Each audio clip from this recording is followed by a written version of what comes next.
നമസ്കാരം, എല്ലാവർക്കും എൻ്റെ പുതിയൊരു വീഡിയോയിലേക്ക് സ്വാഗതം. വളരെ യാദൃശികമായിട്ടാണ് ഞാൻ നാമക്കല്ലിലെത്തിയത്. മറ്റൊരു സ്ഥലത്തേക്കായിരുന്നു എൻ്റെ യാത്രയുടെ ലക്ഷ്യം. എനിക്ക് പോകേണ്ട സ്ഥലത്തേക്കുള്ള ട്രെയിൻ മിസ്സായതുകൊണ്ടാണ് എൻ്റെ യാത്ര നാമക്കല്ലിലേക്ക് ആക്കിയത്. ഇത് നാമക്കൽ കോട്ടയുടെ മനോഹരമായ ചില കാഴ്ചകളാണ്. വീഡിയോ ഇഷ്ടപ്പെടുകയാണെങ്കിൽ എല്ലാവരും എൻ്റെ ചാനലൊന്ന് സബ്സ്ക്രൈബ് ചെയ്യുക. അതുപോലെ അടുത്തുള്ള ബെൽ ബട്ടൺ കൂടി ഒന്ന് എനേബിൾ ചെയ്ത് വെച്ചുകൊണ്ട് എല്ലാ സുഹൃത്തുക്കളും ഈ കാണുന്നവരെല്ലാവരും തന്നെ വീഡിയോ ലൈക്ക് ചെയ്യാൻ മറക്കരുത്.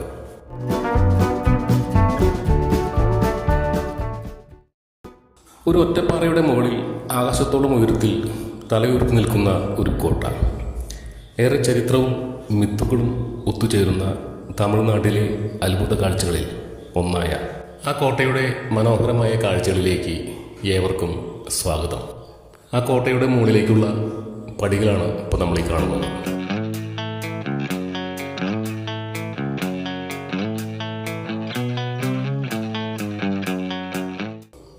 ആ പാറയിൽ തന്നെ വെട്ടിയെടുത്ത് തീർത്തതാണ് ഈ സ്റ്റെപ്പുകളെല്ലാം തന്നെ. ഇവിടെ നിന്ന് മുകളിലേക്ക് യാത്ര തുടങ്ങിയാണ്. നല്ല വെയിലാണ്. നമ്മൾ കയറിപ്പോകുന്ന ഈ പടിയുടെ ഇരുവശത്തായിട്ട് ഇരുമ്പിൻ്റെ ഹാൻഡ് റെയിലുണ്ട്. നമ്മുടെ സേഫ്റ്റിക്ക് വേണ്ടിയാണത് നിർമ്മിച്ചിരിക്കുന്നത്. തമിഴ്നാട്ടിലെ നാമക്കൽ ജില്ലയുടെ ഹൃദയഭാഗത്താണ് ഈ കോട്ട സ്ഥിതി ചെയ്യുന്നത്. 17-ാം നൂറ്റാണ്ടിൽ മധുര നായ്ക്കരുടെ ഭരണകാലത്ത് രാമചന്ദ്ര നായ്ക്കർ എന്ന ഭരണാധികാരിയുടെ മേൽനോട്ടത്തിലാണ് ഈ കോട്ടയുടെ നിർമ്മാണം ആരംഭിച്ചത്. 1.5 ഏക്കറോളം പരന്നു കിടക്കുന്ന ഒരു കൂറ്റൻ പാറയ്ക്ക് മുകളിലാണ് ഈ കോട്ട പണിതുയർത്തിയത്.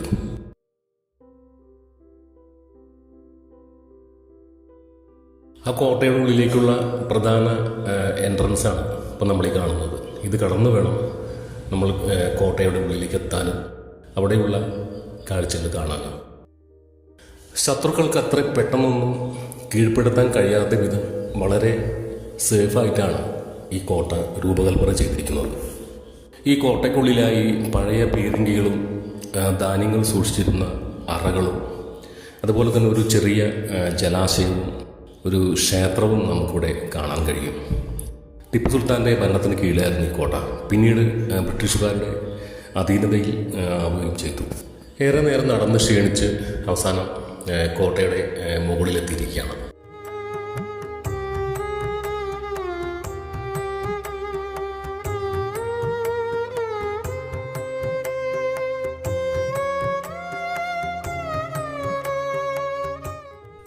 ഈ കോട്ടയുടെ മുകളിൽ കാണുന്ന തകർന്ന് കിടക്കുന്ന ഒരു നിർമ്മിതി ലക്ഷ്മി നരസിംഹസ്വാമി ക്ഷേത്രമായിരുന്നു. കാലപ്പഴക്കം കൊണ്ടും കാര്യമായ പരിചരണത്തിൻ്റെ കുറവ് കൊണ്ടും ഈ ക്ഷേത്രത്തിൻ്റെ പല ഭാഗങ്ങളും, പ്രത്യേകിച്ച് മുകളിലെ ഗോപുരവും മതിലുകളെല്ലാം തന്നെ വലിയൊരു തകർച്ച നേരിട്ട അവസ്ഥയിലാണ്. ശക്തമായ കാറ്റും മഴയുമേറ്റ് ഈ ക്ഷേത്രത്തിൻ്റെ കല്ലുകൾക്കെല്ലാം തന്നെ കാര്യമായ സ്ഥാനചലനം സംഭവിച്ചിരിക്കുകയാണ്.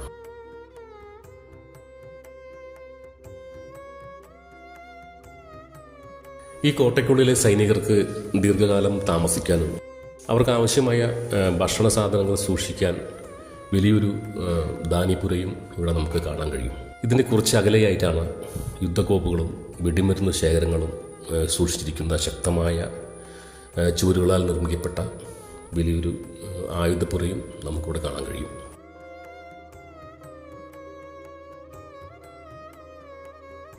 ഇതെല്ലാമായിരുന്നു ഈ കോട്ടയുടെ മുകളിലുള്ള കാഴ്ചകൾ.